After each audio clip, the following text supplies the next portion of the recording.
গুনাহগার কোথায়?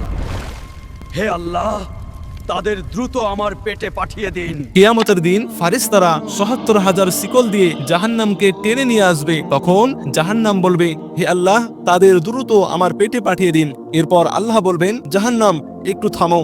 কিন্তু জাহান্নাম থামতে চাইবে না। তখন ফারিস্তাদের বলা হবে জাহান্নামকে শিকল দিয়ে আরো শক্ত করে বেঁধে ফেলতে। এই কঠিন সময়ে আমাদের প্রিয় নবী মুহাম্মদ সাল্লাল্লাহু আলাইহি ওয়াসাল্লাম আল্লাহর সামনে সিজদায় লুটিয়ে পড়বেন এবং বলবেন, হে আল্লাহ, জাহান্নামকে পিছিয়ে নিন, আমার উম্মতের কেউ যেন জাহান্নামে না যায়। এরপর আল্লাহ তাআলা ফেরেশতাদের একটি বিশেষ পানি দিবেন এবং বলবেন, এই পানি জাহান্নামের উপর ছিটিয়ে দাও। যখন ফেরেশতারা পানি ছিটাবে তখন জাহান্নাম দূরে সরে যাবে। ফেরেশতারা জিজ্ঞেস করবেন, হে রব, এটা কিসের পানি? আল্লাহ বলবেন, এটি জমজম বা কাউসারের পানি নয়, এটি আমার এক বান্দার চোখের পানি। যখন সেই বান্দা গুনাহের ভয়ে কেঁদেছিল তখন আমি তার চোখের পানি সোনার জগে জমিয়ে রেখেছিলাম।